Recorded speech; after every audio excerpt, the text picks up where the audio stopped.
the most shocking meltdown in talk show history. And what followed was an explosive confrontation that left the studio audience gasping and cameras rolling on a disaster no one saw coming. Seth Meyers sat behind his desk that evening, his signature smile ready for another night of entertaining America. The studio was packed, the energy electric, and everyone was excited for the next guest. When Meghan walked out onto the stage, the audience erupted in applause. She waved, her expression confident, almost regal, as she made her way to the guest chair. "Welcome, welcome. So great to have you here," Seth said warmly, extending his hand for a shake. She took it briefly, barely making eye contact, before settling into her seat and adjusting her dress with an air of importance. "But thank you for having me," she replied, her tone flat, as if she were doing him the favor. Seth, ever the professional, pressed forward with his usual charm. "So, you've been keeping busy. What have you been up to lately?" She tilted her head slightly, a small smile playing at her lips. "Well, Seth, I've been working on projects that actually matter. Things that make a real difference in the world. Not everyone can say that about their work." The audience shifted uncomfortably, and Seth's smile didn't waver, but there was a flicker of surprise in his eyes. "That's great. I think a lot of people try to make a difference in their own ways." "Trying and succeeding are two different things," she cut in, her voice sharp.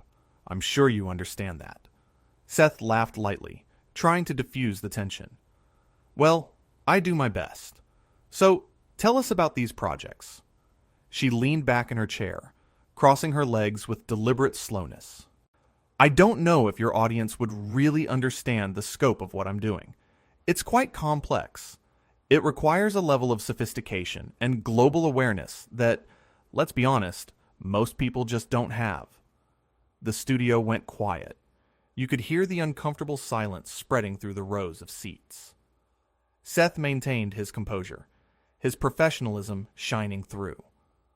"I think you might be surprised. Our audience is pretty smart." "Are they?" she asked. See, her eyebrow raised in challenge. She glanced around the studio with a look that could only be described as condescending. "I mean, they watch late-night television. How intellectually curious can they really be?" A few gasps rippled through the crowd. Seth's expression tightened, but he kept his cool. "I think that's a pretty unfair assessment. People watch because they want to laugh, unwind, and yes, learn something new. We cover important topics here." She waved her hand dismissively. "You cover what your network tells you to cover. You read from a script. I operate in the real world, Seth, where actual change happens. Not in some studio with cue cards and a laugh track." "We don't have a laugh track," Seth replied, his voice still kind, but firmer now. "And I think you'd be surprised at how much thought goes into what we do here." "Thought?" she scoffed, leaning forward. "You think telling jokes about politicians is thought? You think making silly faces and doing impressions is contributing to society? Please, what I do changes lives. What you do wastes time." The audience was completely silent now, every eye locked on the stage.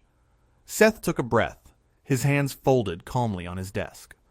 "I respect that you're passionate about your work, but I don't think it's fair to diminish what other people do. Entertainment has value. It brings people together. It provides relief during hard times." "Relief," she repeated mockingly. "That's one way to justify it, I suppose.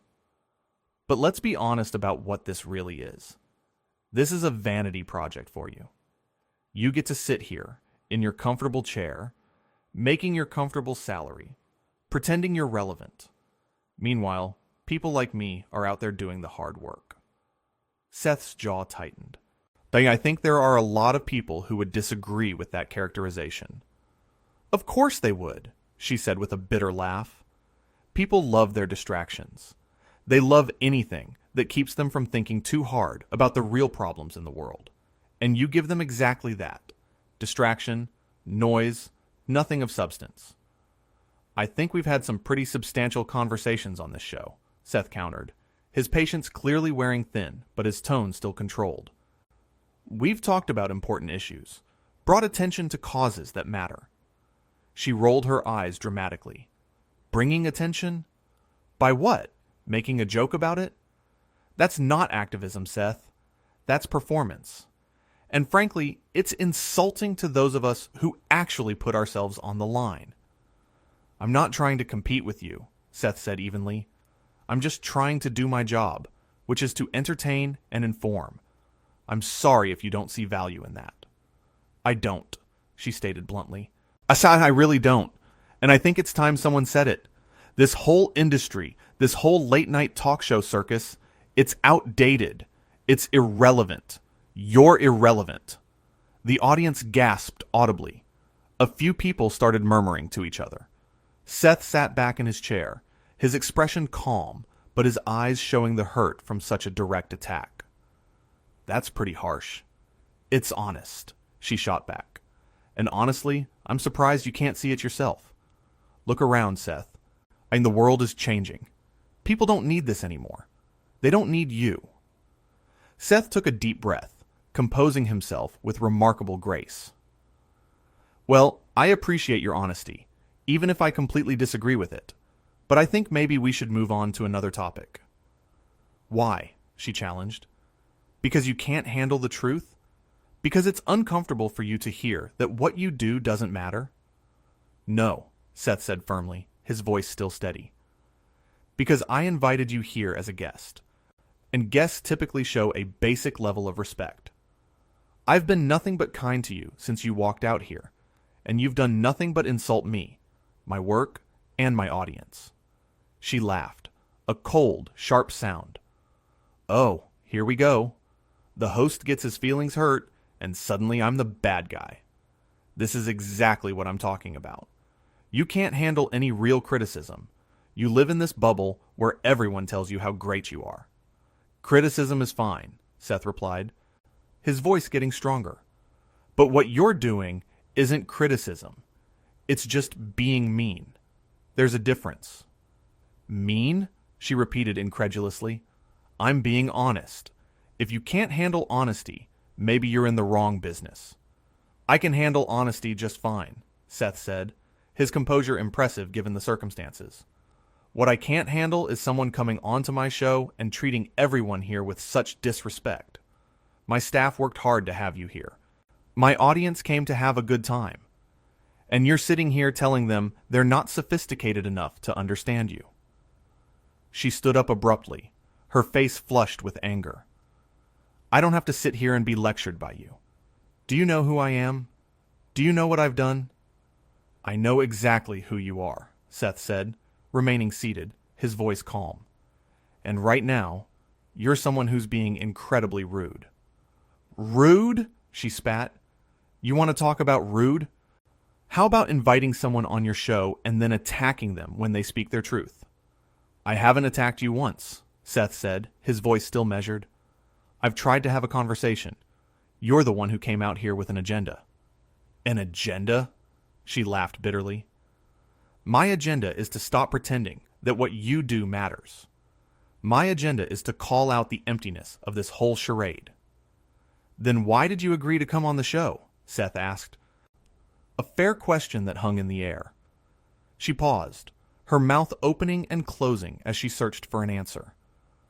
I thought maybe you'd be different. I thought maybe you'd actually want to have a real conversation. I did want that, Seth said quietly. But a real conversation requires two people who respect each other, and you've made it pretty clear that you don't respect me, or anyone here. Because you don't deserve it, she shouted, her voice echoing through the studio, and the audience collectively inhaled. You sit here in your ivory tower, making millions, contributing nothing, and you expect people to bow down and worship you. Well, I won't. I refuse. Seth stood up now, his face serious, but his voice still controlled. Nobody asked you to worship anyone. We asked you to be a guest, to have a conversation, to be civil. Civil, she muttered, shaking her head, always with the civility. That's what people like you hide behind when you don't want to face the truth. The truth is That you've been hostile from the moment you sat down, Seth said, his patience clearly at its end. I've tried to be gracious. I've tried to keep this on track. But you seem determined to make this as difficult as possible. Difficult? She said, her voice dripping with condescension. You think honest conversation is difficult? Maybe that says more about you than it does about me. Seth leaned forward slightly, his expression serious. Honest conversation involves listening, not just talking at people. It involves respect, which you haven't shown once. I don't owe you respect, she snapped. Respect is earned, and quite frankly, I don't see anything here worth respecting. Then I have to ask again, Seth said, his voice incredibly patient despite everything. Why did you come here? What did you hope to accomplish? She hesitated, and for a brief moment, something flickered across her face. Uncertainty, perhaps, but it was gone as quickly as it appeared. I came here because I thought you might actually listen. I thought you might be willing to have a real conversation about real issues. I am willing, Seth replied gently. But that's not what you're doing. You're not having a conversation. You're giving a lecture, and not a very kind one. Kind, she repeated with a bitter laugh. Everyone's so obsessed with being kind. What about being truthful? What about being real? You can be both, Seth said simply. Truth doesn't have to be cruel. You can be honest without being hurtful. Says the man who makes a living off sarcasm and mockery, she countered. There's a difference between satire and personal attacks, Seth explained, still maintaining his composure. We mock ideas, policies, public actions. We don't mock people for existing. We don't attack guests on our show. She rolled her eyes. Oh, please, spare me the moral superiority. You're not better than anyone else just because you smile while you do it. I never said I was better than anyone, Seth replied. I'm just trying to do my job with some level of decency. Is that really so offensive to you? Difficult, she said, her voice rising again. You think I'm difficult because I won't play your little game? Because I won't smile and laugh at your jokes and pretend like this matters? I think you're difficult because you're being disrespectful, Seth stated plainly. To me, to my team, to everyone watching. She grabbed her purse from beside the chair, her movements sharp and angry. I don't need this. I don't need to sit here and be told how to behave by someone who makes a living telling jokes. Then maybe you should leave, Seth said, his voice quiet but firm. The studio went completely silent. Every person in that room held their breath, waiting to see what would happen next. She stared at him, her eyes wide with disbelief. What did you just say to me? I said maybe you should leave, Seth repeated, standing his ground.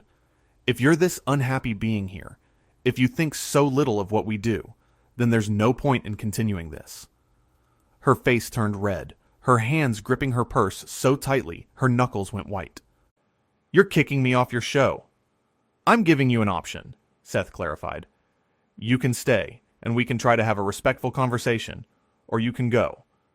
But I'm not going to sit here and let you berate everyone. She laughed, a harsh, disbelieving sound. This is unbelievable. Do you know how many shows would kill to have me as a guest? Then go be on one of those shows, Seth said simply. But if you stay here, you need to show some basic human decency. Human decency? She repeated, on her voice dripping with sarcasm. Coming from you. That's rich. What's that supposed to mean? Seth asked, his brow furrowing. It means you're a hypocrite, she declared loudly. You stand here acting all high and mighty, but you're just as fake as everyone else in this industry. You pretend to care about people, but really you only care about ratings and money. That's not true, Seth said, his voice firm but not angry. I genuinely care about making a show that people enjoy. And that's not fake. That's my job. Your job, she sneered. Your precious job. Well, excuse me for not being impressed by your job, Seth. Excuse me for thinking that maybe, just maybe, there are more important things in the world than late-night television. Nobody's saying there aren't, Seth replied, his patience truly remarkable at this point. But that doesn't give you the right to come here and act like this. She turned to face the audience, spreading her arms wide. Is this what you all want? You want to sit here and watch this man pretend he's doing something meaningful? You want to applaud him for reading jokes that other people wrote? The audience sat in stunned silence, unsure how to react. A few people looked uncomfortable, shifting in their seats. Seth's voice cut through the tension. Leave them out of this. They came here to have a good time, not to be put on the spot by you. She whirled back around to face him. Oh, I'm sorry. Am I ruining the fun? Am I bringing too much reality into your fantasy world? You're being cruel, Seth said simply. That's what you're doing. Cruel? She laughed. You want to talk about cruel? How about building a career on making fun of people? How about that? We make fun of powerful people who can take it, Seth countered. Politicians, celebrities who put themselves out there. We don't punch down. And we certainly don't invite guests on just to humiliate them. But you'll humiliate me by kicking me off? She challenged. You're humiliating yourself, Seth said quietly, and those words seemed to hit harder than anything else he'd said. Her face contorted with rage. How dare you? How dare you speak to me like that? How dare you come onto my show and treat everyone like garbage? Seth shot back, his voice rising slightly for the first time. I welcomed you. I was excited to talk to you, and you've done nothing but attack me since you got here. Because you deserve it, she yelled. You and everyone like you, sitting in your comfortable studios, acting like you're so important when you contribute nothing to society. I contribute joy, Seth said, his voice strong and clear. I contribute laughter.